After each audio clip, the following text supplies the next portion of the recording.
नमस्कार दोस्तों। तो आज का हमारा टॉपिक है कि मोटो ब्लॉगिंग मुझे क्यों अच्छी नहीं लगती। अभी आप कहोगे मोटो ब्लॉगिंग को तो बाइक भी लगती है। तो भाइयों, मेरे पास बाइक है और अच्छी खासी बाइक है। ड्यूक 200 बाइक मेरे पास है फ़िलहाल। लेकिन मैं उस पर मोटो ब्लॉगिंग नहीं करना चाहता, क्योंकि मोटो ब्लॉगिंग मेरे हिसाब से सेफ्टी के हिसाब से इतना अच्छा नहीं होता है और बहुत ख़तरनाक होता है, क्योंकि हाईवेज या फिर रोड या फिर बाहर आप कहीं भी जाओगे गाड़ी लेके और उस पर दिखाओगे आपका जो स्पीड दिखाओगे। आप सेटअप में कैसा होता है, हेलमेट होता है, हेलमेट के आगे वो एक्शन कैमरा लगाते हैं और फिर उसमें माइक जोर से भगाते हैं और उसमें क्या होता है, वो सामने जो स्पीडोमीटर होता है तो वो भी दिखाते हैं। तो स्पीडोमीटर पे 30-40 का स्पीड नहीं दिखाते ज़्यादातर।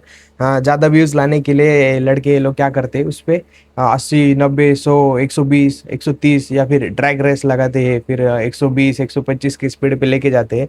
और भाइयों, इतना ज़्यादा हम खतरनाक चीज़ें क्यों करें? तो मेरे हिसाब से राइडिंग राइडिंग ये एक ये जो काम है, ये जब जैसा पैराग्लाइडिंग वगैरह करते हैं या फिर एकदम एडवेंचर स्पोर्ट्स करते हैं ना, बंजी जंपिंग, एकदम ज़्यादा एक्सट्रीम एडवेंचर स्पोर्ट, तो मोटो ब्लॉगिंग और राइडिंग भी मेरे लिए एक एडवेंचर स्पोर्ट ही है और उसी कैटेगरी में मैं इसको देखता हूँ, क्योंकि इसमें बहुत खतरनाक होता है। और कई सारे जो राइडर है जिनके बड़े बड़े यूट्यूब चैनल थे, मोटो ब्लॉगिंग करते थे वो, तो उनके साथ एक्सीडेंट हुए हैं और उनके कैमरे में भी शूट हुए, एक्सीडेंट भी हुए। और जो बहुत फेमस भी थे, एक कोई तो भी यूट्यूबर है, तो उनका एक सड़क दुर्घटना में उनका देहांत भी हो चुका है, तो वो अभी इस दुनिया में नहीं है।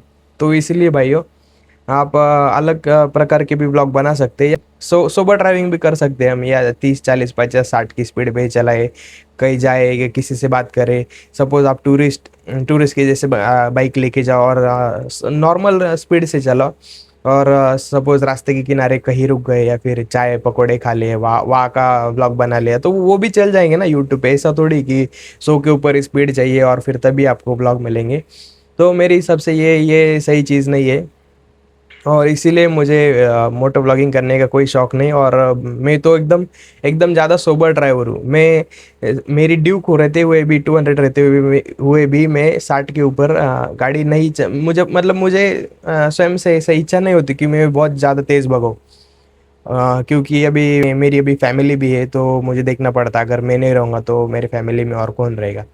कुछ सड़क दुर्घटना हो गई, हाथ पैर टूट गए, कुछ हो गया, तो फिर उसका रिस्क रिस्क रिस्क बहुत है। रेशो होता है ना, रिस्क टू गेन रेशो, ऐसा कुछ होता है, तो वो बहुत हाई है, क्योंकि रिस्क बहुत ज़्यादा है और उसका जो अपने को रिटर्न में गेन मिलेगा वो बहुत कम है। थोड़े से व्यू के लिए इतना ज़्यादा रिस्क ना लेना मुझे नहीं लगता कि ठीक होगा। इसलिए मोटो ब्लॉगिंग तो मैं नहीं करूँगा। और जो जिन्हें करना भी है तो उनके लिए भी थोड़ा एडवाइस ये ले लो कि सोबर ड्राइविंग करो, अच्छे से चलाओ। वो व्हीली वगैरह मारते, स्टंट्स मारते, फिर क्या करते, एक तो पहले तो खाली रोड पे मारते हैं लड़के, लेकिन बाद में वो सिटी में जाके जो नॉर्मल रोड होते हैं, जहाँ पे यातायात होती है, ट्रैफिक होता है, normal traffic day to day वाले लोग होते हैं, उनके सामने भी व्हीली मारेंगे। या फिर कोई लड़कियां जा रही होंगी तो शाइनिंग मारने के लिए उनके सामने भी व्हीली मारेंगे, एक टायर ऊपर उठा लेंगे और पीछे वाले टायर पे चलाएंगे, ऐसे उल्टे सीधे स्टंट्स करेंगे लड़के।